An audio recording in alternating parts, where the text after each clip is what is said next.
we're on to the third diary episode of an Indie Author's Journey podcast for July 4th, 2018. This is a show where I go into the week's progress of my indie author journey, what I've been up to, what I plan to do in the future, and what you can learn from my experience. First, I want to mention the podcast interview I did. It was with a lady called Win Chance, and she runs the Arcs Win podcast. I did it on 1 a.m. on Sunday morning, so it was a very late night for me. But that was fine. We had a good chat, and it was great hearing from another author, and she's done plenty of podcasts, hundreds, maybe, I wouldn't say thousands, but she's done a lot. So she's interviewed a hell of a lot of people in the industry, so it was great to be on a show. And surprisingly, when she linked my name on her website, I actually got a burst of free downloads of Fall of a Lost Sun on Amazon in particular. I think I had 70 downloads nearly, or just over 70 on the day of the podcast interview when she linked my name. And then I had some the next day and the next day. It's nearly back to normal now, which is like maybe 3 to 5 a day. But still, yeah, it was a big sudden burst, and I can only assume it was because she linked my name on her website. Anyway, if you'd like to listen to that podcast, I'll link it down the bottom. There'll be a video version and then just the audio version. So I had a lot of fun, and it was great speaking to another author with similar circumstances to me in some ways. First, I want to go into my sales. Sales have really slowed down the last week or so. I've probably only had like maybe 6 or 7, maybe 8 or 9 book sales altogether, and probably 5 of them were Rage of a Lost Sun, so I was making like 35 cents a sale or something. So for Saria Online, book 1 and 2 haven't sold very well, and my ads aren't performing overly great either. They're not even getting that many clicks or impressions actually. I mean, I did start a new one, but I had limited keywords, so it's possible I'm going to have to bite the bullet and start a whole new ad and hope for the best. My major ad that has been running has a decent cost ACOS. I always forget that term. Anyway, yeah, it's running at about, I think, 60%. So it's not exactly making a great profit, but it's also not running at a loss, I don't think. It's kind of hard for me to work out because I get paid in US dollars and I've got to get that transferred to Australian dollars. And I do that through Payoneer. So one day I'm going to have to sit down and work out exactly how much I lose to do that. It's just difficult because the exchange rate's always changing. But I'm not really running many ads or anything, so I didn't expect much. I really need to get back into looking at the ads, and I guess I really need to get book 3 out there and try to spur things along, because it's definitely much harder when you're not in KU. As I mentioned, Fall of a Lost Sun got a lot of free downloads, and it's been slowly ticking along a tiny bunch each day. I've had quite a few on Kobo as well. It must be over 400 now, I think. But yeah, it's just not transferring to sales. I did get a couple of newsletter subscribers. I'm not positive it was from Fall of a Lost Sun. I haven't separated my mailing list up enough yet to have different links in each book so I know what book they came from. Maybe that'll be something I do in the future. Or maybe look into it, but that kind of sounds like it'd be a pain, really, but especially the more books you have out. But yeah, they definitely signed up from one of my Lost Sun books as they went to the Lost Sun group, so that's something at least. But you need more than a couple of newsletter subscribers to really get anywhere. Taking a closer look at Fall of the Lost Sun is still on the cards. I really don't know what I'm going to change. The book's just not performing very well. Like I said, I think in the last diary episode, it was kind of written for people that knew the world of the Lost Sun. It was my reader magnet, so it's just got a difficult story, I guess, to transition into a standalone.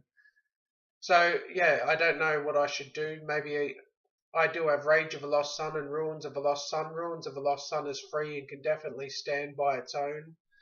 But then it's not overly representative of the series, and it doesn't it finishes at the end of the book. It's not clearly leading on to something else sort of thing, so it wouldn't be necessarily the best to draw people in. But that said, I mean, it's still a good introduction to the sort of the world, even if most of it's set just outside the world. Like the kingdom of Stelemi is in like a bunch of caverns underground, and then there's an area around it's called the Great Dark, which is, filled with monsters and ancient ruins and all sorts of stuff like that. And Ruins of the Lost Sun is pretty much set in the Great Dark, and it only goes back to Stelemia at the end.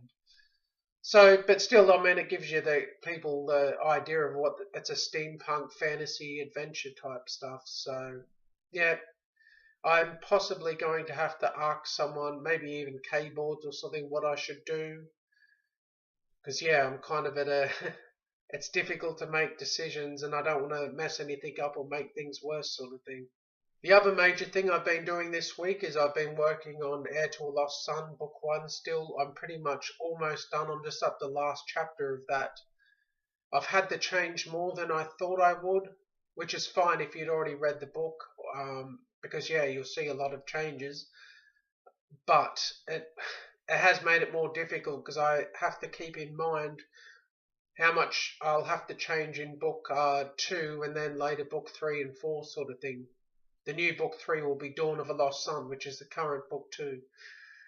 It's a little complex thinking of it that way, but yeah, because that's always been book 2 to me, Dawn of a Lost Sun, but now it's kind of going to be book 3.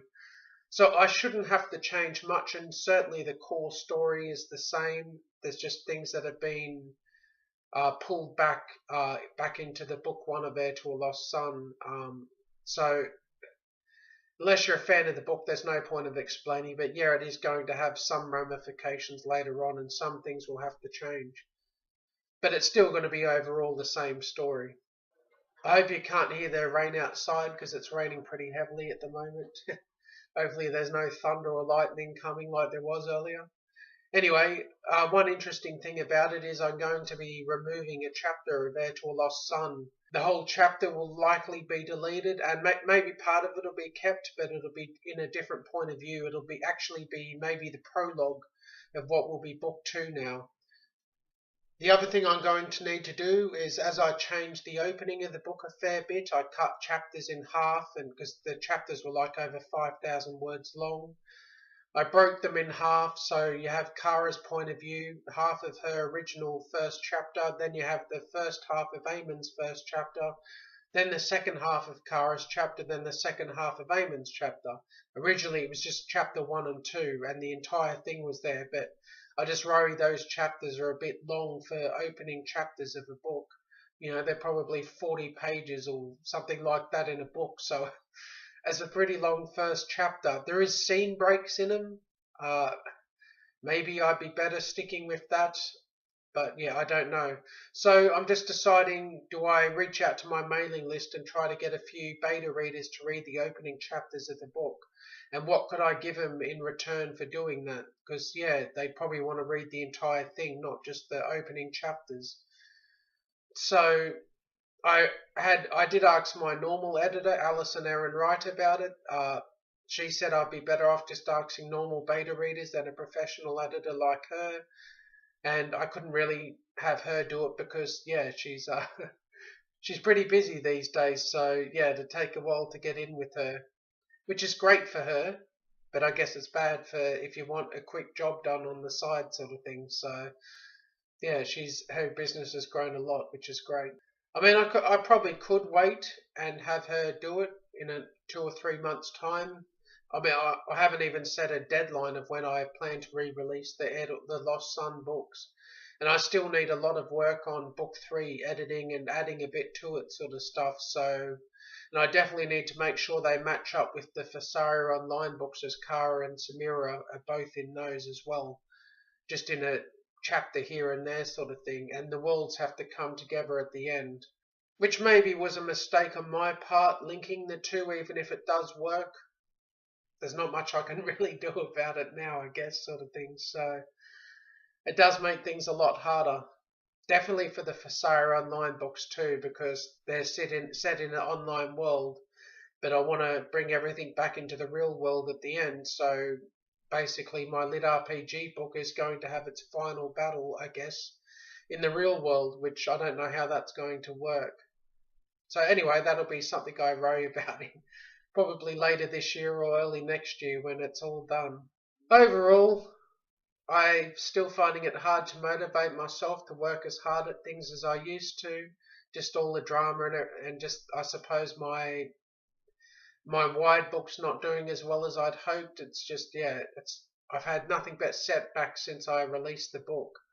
My first book in November last year. It's just been, they didn't do well, and I've just had so many things come up against me. And originally I just worked through it, but with so much happening, I guess it's just taken its toll, and it's definitely been hard to keep pushing myself forward. It's definitely been the hardest it's been since I've released books. But I'm still using my old motto. I do a bit each day, and I slowly work toward my goals, sort of thing. So by doing a bit each day, even if it isn't terribly much, I'm still moving forward. I'm not just wasting that whole days at a time not doing anything for my author business. So it's definitely something you should keep in mind for yourself in your own business.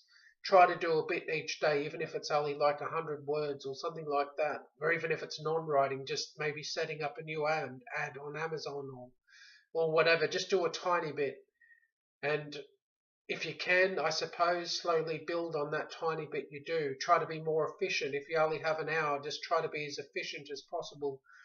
Again, that's something I need to work on again. I used to be much more efficient than I am now. It's just been another thing that's fallen to the wayside a bit.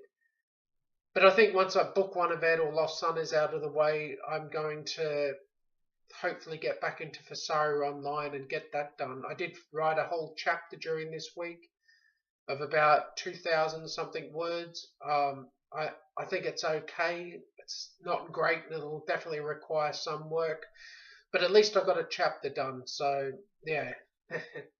Man, is there a lot of traffic today, cars going past.